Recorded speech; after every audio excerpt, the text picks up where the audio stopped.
Once upon a time, in a faraway swamp, Shrek the ogre was enjoying his peaceful life. Birds chirped in the trees, and the smell of fresh mud filled the air. But one morning, his tranquility was interrupted by a mysterious knock on his door. Standing there was a tiny squirrel holding a shiny silver acorn. The squirrel squeaked, "Shrek, the Enchanted Woods are in trouble. A wicked spell has turned our home into stone, and only someone brave and strong like you can help." Shrek sighed. "Why me? I was just about to have a nice, quiet breakfast." "Because you're the only one who can break the spell," said the squirrel. Grumbling, Shrek agreed. He set off through the forest, the squirrel perched on his shoulder. Soon, they reached the Enchanted Woods. It was no longer the vibrant, magical place Shrek had heard about. The trees were gray and lifeless, the flowers were frozen, and no animals roamed. In the center of the woods stood a massive stone tree, glowing with an eerie purple light. At its roots was a golden pedestal holding an empty glass bottle. "The spell can only be broken by filling this bottle with 3 magical ingredients," said the squirrel. "We need the glowberry from the tallest tree, a drop of dew from the singing stream, and a feather from the moonlit owl." Shrek rolled his eyes. Of course, it couldn't just be one thing. The glowberry Shrek climbed the tallest tree in the woods. The branches creaked, but he reached the top and found the glowberry, shining like a little sun. Just as he plucked it, a gust of wind blew through the forest, shaking the tree violently. Shrek held on tight and slid down to safety. The singing stream next. They went to the singing stream. Its water shimmered as if filled with stars, and a soft melody echoed in the air. But as Shrek leaned down to collect the dew, the stream turned into a snake-like wave and splashed him. He grumbled, soaked but victorious, with a single drop of magical dew in the bottle. The Moonlit Owl finally. They searched for the Moonlit Owl. They found it perched on a silver branch, its feathers glowing softly. "May I borrow a feather?" Shrek asked. The owl blinked. "Only if you answer my riddle. What has roots but never grows, has a trunk but no leaves?" "A tree," Shrek said confidently. "Correct," said the owl, dropping a feather into Shrek's hands. With all 3 ingredients, Shrek returned to the golden pedestal.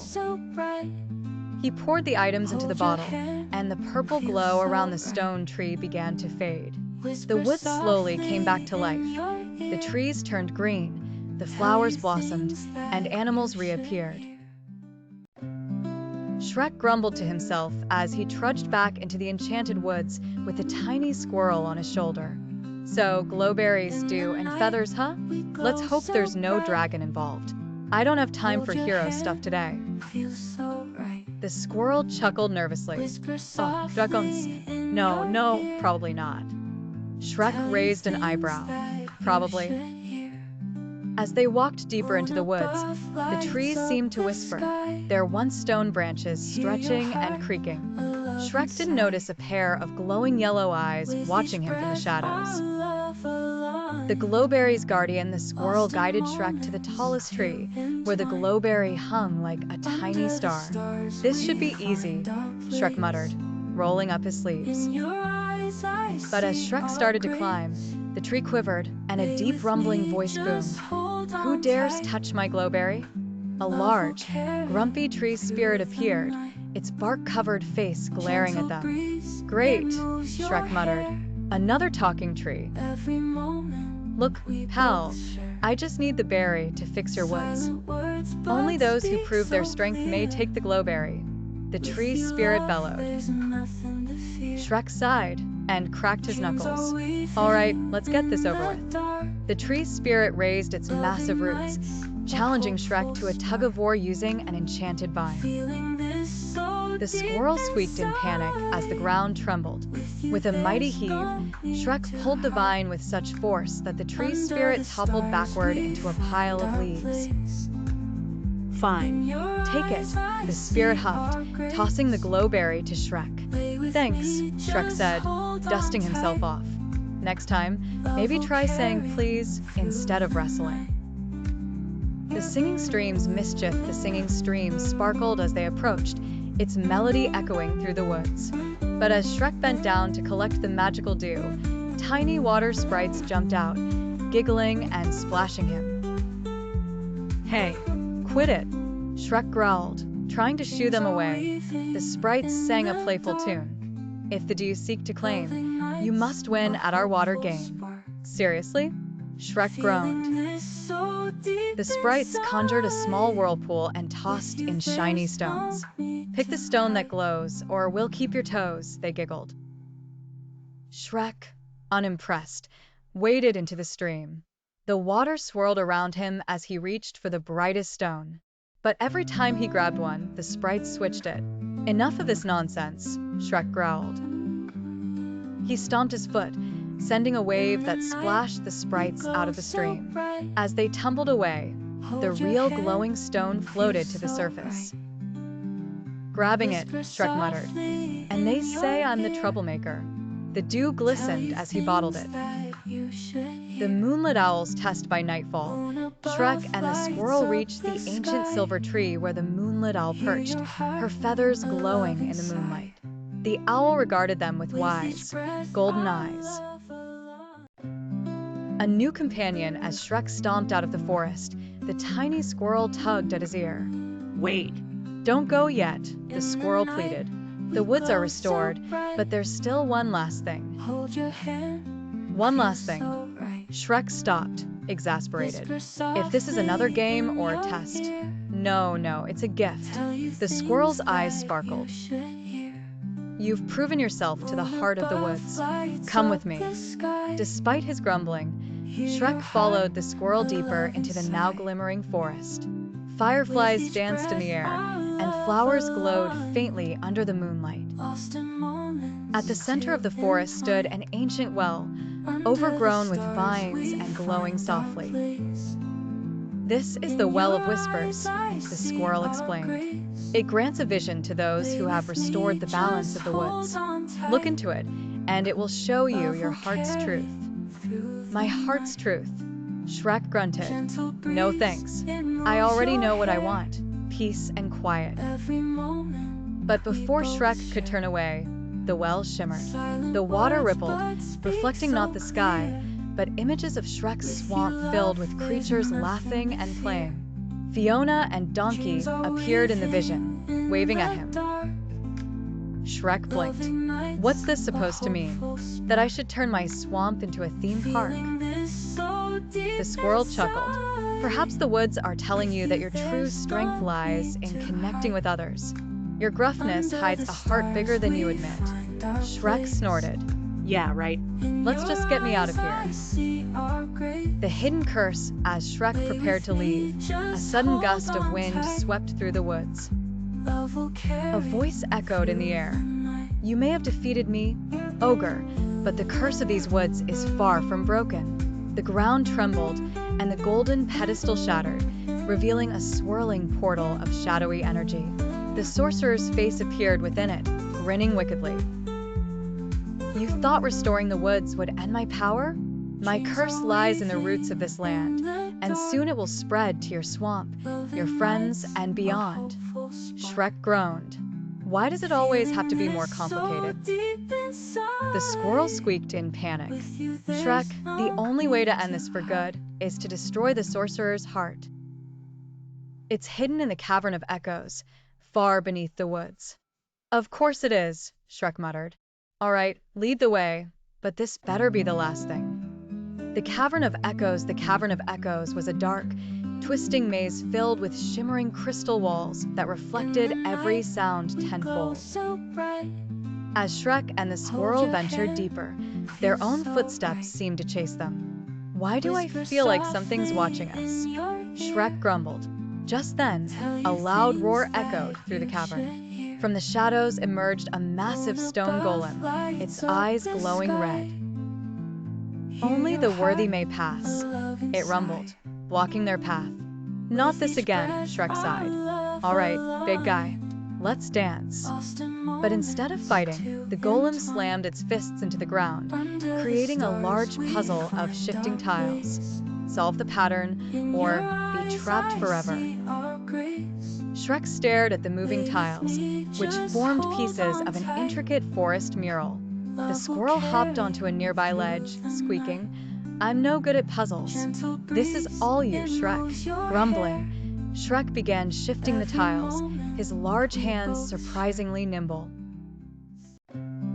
As the days passed in Shrek's swamp, the glow of the Enchanted Woods lingered in subtle ways. A patch of golden glowberries sprouted near his outhouse. The water in his muddy swamp pool shimmered faintly, as if kissed by the singing stream. Even the cranky ogre had to admit that something had changed. Not just the woods, but him too. One crisp morning, as Shrek slurped his breakfast of eyeball stew, a familiar sound reached his ears, the frantic squeaking of the tiny squirrel. Shrek groaned. "You again? What now?" The woods are fine, aren't they?" The squirrel skidded to a halt, gasping for breath. "It's not the woods. It's the wishing tree. Someone is stealing its power, and if we don't stop them, all the magic in the land will disappear." Shrek slammed his spoon down. "You've got to be kidding me. I just saved the woods. Can't someone else handle it?" But Fiona, who had been listening nearby, smiled. "Shrek, you've already shown you're more than just a swamp-loving ogre. Maybe this is another adventure worth taking." Donkey burst in, excited. "Another adventure? Count me in. Who's stealing what now? Is there treasure involved?" Reluctantly, Shrek grabbed his gear. "Fine. "Let's go. But after this, no more adventures. Ever." The wishing tree stood at the heart of the Enchanted Woods, its massive trunk covered in shimmering runes, and its branches heavy with golden leaves that whispered softly in the wind. At its base lay a glowing pool where anyone could make a wish, and the tree's magic would grant it. But as Shrek and his companions arrived, the once luminous tree looked sickly. Its golden leaves had turned black, and the pool was drying up. At the base of the tree stood a shadowy figure, cloaked in dark robes. They were holding a staff tipped with a jagged crystal, draining the wishing tree's power. "Who dares disturb my ritual?" the figure growled, their voice echoing unnaturally. Shrek stepped forward. "The guy who's about to stop you, that's who." The figure laughed. "You think an ogre can stop me? The power of the wishing tree will be mine, and all magic will bow to me." "Great." "Another loudmouth with too much ambition," Shrek muttered. Before Shrek could charge, the ground trembled, and the wishing tree's roots erupted, forming a massive labyrinth. The figure disappeared into the shadows, their voice taunting Shrek and his friends. "If you want to stop me, you must prove your worth. Face the trials of the wishing tree." The first trial was a twisting maze of roots, each path shifting as they walked. Shrek swung his club at the roots, but they only grew back stronger. "Stop hitting everything," Fiona scolded. Donkey sniffed the air. "Let me lead. I've got a nose for this stuff." Despite Shrek's protests, Donkey trotted ahead, following a faint scent of fresh earth. It led them to a glowing orb nestled among the roots. As Fiona touched it, the labyrinth melted away. "See? Told you I've got a gift," Donkey bragged. The next trial brought them face to face with the wishing tree's ancient guardians, 3 glowing animal spirits, a stag, a wolf, and a hawk. "You must each show your true strength," the stag said. The wolf growled, "Face your fears." The hawk screeched, "And prove your wisdom." For Shrek, the challenge was strength. He had to move a mountain of fallen rocks blocking the tree's roots. But as he pushed and pulled, the rocks grew heavier with each attempt. "Why does this feel impossible?" Shrek growled. The stag appeared, whispering, "True strength isn't just physical, ogre." Realizing the lesson, Shrek called his friends for help. Together, they moved the rocks, clearing the path. Fiona faced her fear, a vision of a future where the Enchanted Woods had vanished. Shrek's swamp had finally returned to its usual muddy, peaceful state. Fireflies buzzed lazily, frogs croaked in the distance, and Shrek lounged on his log chair, finally enjoying the quiet life. But as the saying goes, trouble always seems to find those who wish to avoid it. One evening, as Shrek prepared to settle in with his dinner of roasted slugs, a shimmering portal appeared near the edge of the swamp. Out stepped a regal figure cloaked in silver robes, their presence radiating power. "Great," Shrek muttered, putting his food down. "Let me guess, you've got another enchanted problem, and I'm the only one who can fix it." The figure gave a small, amused smile. "I am Alolan, guardian of the realms beyond. Your efforts in saving the Enchanted Woods have not gone unnoticed. But the magic of your world is now tied to an even greater power, a cosmic balance that must be preserved." Shrek groaned. "Cosmic balance? What does that even mean? Look, I'm flattered, but I'm retired from all this hero stuff." Before Shrek could shoo Alolan away, Fiona stepped out of the hut, intrigued. "Cosmic balance sounds serious, Shrek. Maybe we should listen." "Yeah," Donkey chimed in, popping his head through the window. "Cosmic stuff always means treasure, or maybe cool powers." Shrek shook his head. Fine. "Let's hear it, but I'm not promising anything." Alolan led Shrek, Fiona, and Donkey through the portal, and they emerged in a dazzling new realm. The sky was painted with streaks of gold and violet, and floating islands drifted lazily above. "This is the nexus of realms," Alolan explained. "It is the heart of all magical worlds, including your own. But something is disrupting its harmony. A powerful entity, known as Malakar, has stolen the Prism of Balance, the core of this realm's magic. If it is not recovered, all magical realms will collapse, including the Enchanted Woods." Shrek sighed deeply. "Let me guess, you want me to fight this Malakar guy and get the prism back?" "Exactly," Alolan said. "Of course," Shrek muttered. To reach Malakar's fortress, the group had to traverse the nexus, each island presenting unique challenges. Their first challenge was a floating island shrouded in a constant storm. Lightning crackled as Shrek tried to cross a rickety bridge that swayed with the wind. "Don't look down," Donkey shouted as the bridge creaked ominously. Shrek grumbled, gripping the ropes.